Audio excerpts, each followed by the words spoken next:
What is up guys, Zach here from the Chaos Galaxy, and today I'm doing the 5th planet profile for set 2 of my trading card game, the Chaos Galaxy TCG. And as you can already tell, today we will be profiling the planet Sindel, which is the Hell planet in the Chaos Galaxy, formerly part of the planet Sindius, with the Heaven planet Sindian.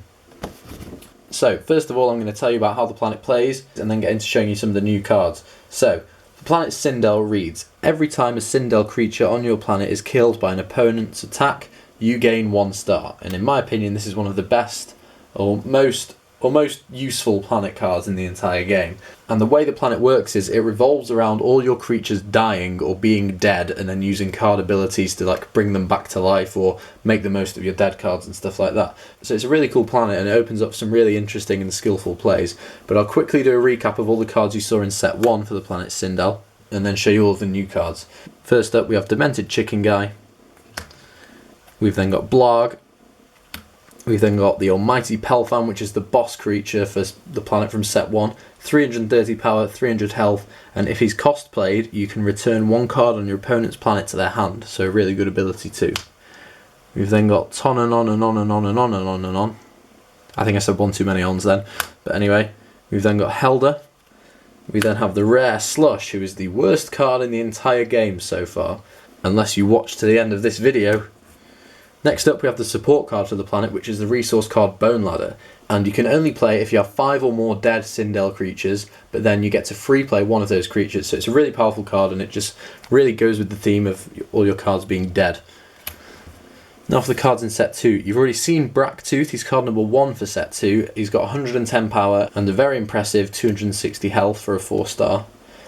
We then have a card that I've changed, and I don't do this very often, but the original card was the 3-star Wakuman. However, after I made all the cards for this planet, I kind of thought it was a bit behind the rest of the planets in terms of like cards with abilities and stuff.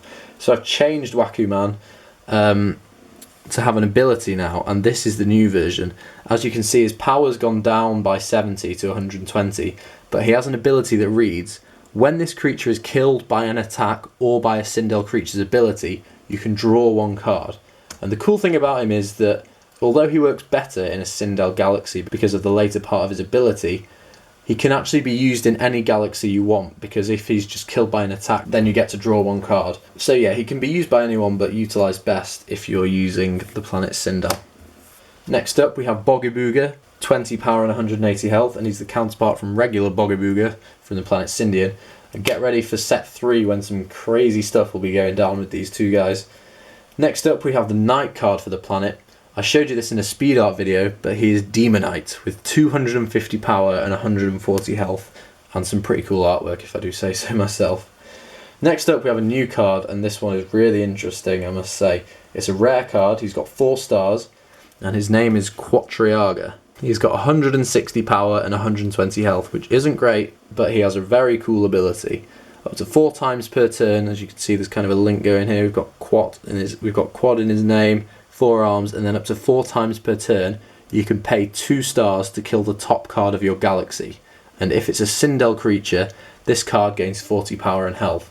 So up to 4 times per turn is a lot, and you might be thinking this is going to cost a lot of stars.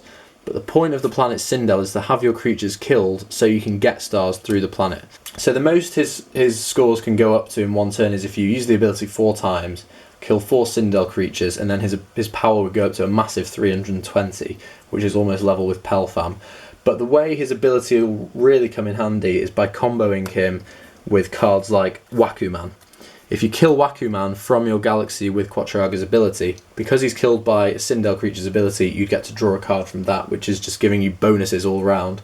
Also, he's going to fill up your dead cards for the ability of Bone Ladder, for which you need 5 or more dead Sindel creatures. And then he's just going to give you more of a selection of dead cards for you to use with the card Bone Ladder. So Quatriaga, I think he has a lot of potential to be a really good card later on. And then another card that I think is going to work really well with this guy is something that's not made for the planet at all, but it is the activator card Emergency Escape Pod, which reads, when a creature on your planet dies, you can put that creature back to the top of your galaxy. So if you have something like a Wakuman, and that creature dies in your turn, you're going to draw a card off that, but then you can activate your Emergency Escape Pod, put Wakuman back to the top of your galaxy, and because you know that card's going to be next, if you use the ability of Quatriaga, You're going to say, right, I'll kill this card, which I know is a Wakuman, which is a Sindel creature. Quadraga will gain 40 power and health, and then Wakuman will get you to draw a card. So there's just some really nice combos that you can pull off with these cards. And Emergency Escape Pod, I think, is going to be a very cool card for a lot of Galaxies in set 2. Next up, we have the Combiner creature that a lot of you guys have been talking about. I made the Combiner creature for the planet Sindian, and there's been speculation that I was going to make one for Sindel, and you'd be very right by thinking that. This is one of the most unique cards, I think, in the entire game. It has the lowest base power and health out of any Combiner creature I've made, and its name is Gehenna. It's a very creepy looking card, I think. Basically, it's just a huge pit in the ground with this strange sort of mutant creature coming out of it.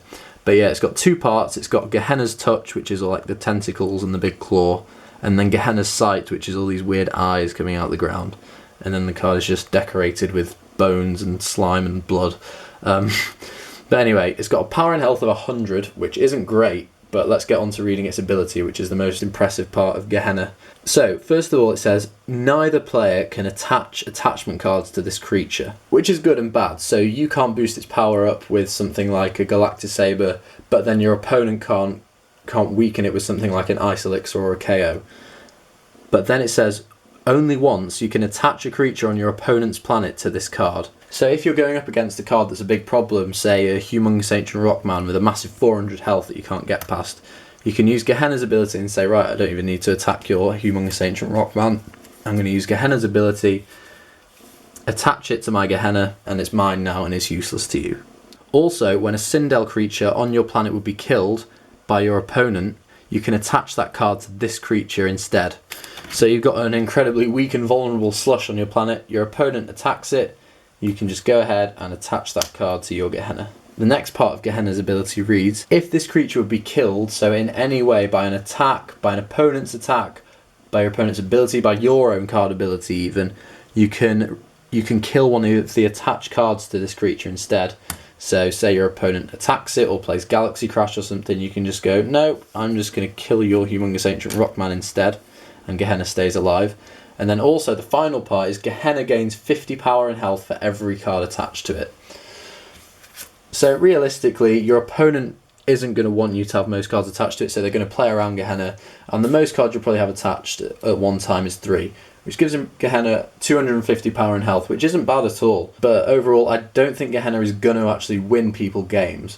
What it'll do is just force your opponent to use a lot of resources to try and kill it, and then you can play a stronger creature like Pelfam or a Cranchon or something and just finish your opponent off with that. So Gehenna is definitely a very good card, and it's going to be a massive pain in the backside for your opponent to get round.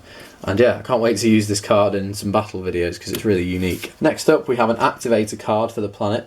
This card is called You Should Not Have Done That, and it reads, when a Sindel creature on your planet is killed by an opponent's card ability, you can kill one card on your opponent's planet. So that can be anything from an attachment to a creature to a resource or whatever. So yeah, very good card, and it will really take your opponent by surprise. Next up, we've got a generic card that I haven't shown you yet. It's not specific to the planet Sindel, but it's good for any galaxy, and it should work quite well trying to get stars for Quadraga. This is called the Collector's Cabinet, and it says at the start of each of your turns you gain 1 star. So first up, when you play it, it's not going to do that much, but over the course of the game, you'll gradually be able to see yourself getting an advantage over your opponent just with the amount of stars and cards and zones that you can play because of it. So yeah, I think this is going to be a really good card for any galaxy. Next up, we have a card that actually makes Slush good. If you didn't notice before, Slush is the worst card in the game with a power and health of 10. He only has 1 star, but that's the reason he's good with this card, because I'm introducing you to Starship XXS, or extra extra small. So you can only attach it to a 1-star creature, but then that attached creature's power becomes 500. I think this is a really fun card, and it just means people can create galaxies made up of weak cards like Slush, or some of the cards like Transponge from Pelisium, and then just beef them up with Starship XXS and just go around like killing things like Cranchons and Humongous Ancient Rockmen. So yeah, a really unique card. Again, not specific to the planet Sindel, but a very powerful card. However, I don't think it's overpowered because it doesn't change the attached creature's health. That will still stay as its 1-star health, which will be something below 100 because the creature's only got 1 star, but I think this will be a very fun card. The next card we have is a rare in set 2. It's another attachment card, and again it's not specific to Sindel, but I think it works best with the planet. This card is called Double-Sided Spear. It says, after the attached creature attacks or is attacked, you kill the opposing creature. And that might sound a bit weird at first. Say you've got something like a Demonite and you attach this card to it. You can kill your opponent's creature, and then the ability of Double-Sided Spear would kill it again. But obviously it's already dead, so that's not going to happen. But the reason why this card is good is if you have something like a Wakuman going up against, let's just say, Humongous Ancient Rockman again. Wakuman's not going to be able to get past that. But what you can do is you can attack with the Wakuman. Because the Wakuman is weaker, it'll just kill itself, which would actually allow you to draw one card from its ability, which is a bonus. But then Double-Sided Spear will come into play, and your opponent's card would die afterwards. So effectively giving you a 1/1.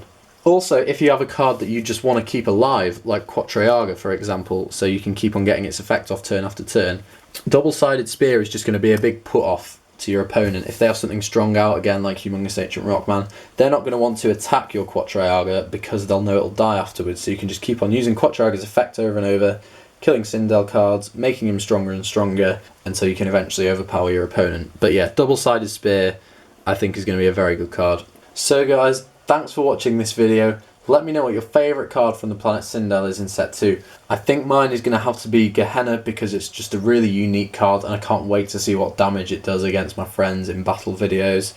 But there are definitely some really good cards I've shown you in this episode. Quatrayaga, Double-Sided Spear and Starship XXS can all make galaxies like based off themselves almost, I think. So yeah, really interesting to see what I do with these cards in the future and what you guys do when I finally release these cards. But yeah, please like, comment, subscribe, follow me on Instagram. Let me know what your favourite card from Sindel is, and I'll see you guys next time. Bye.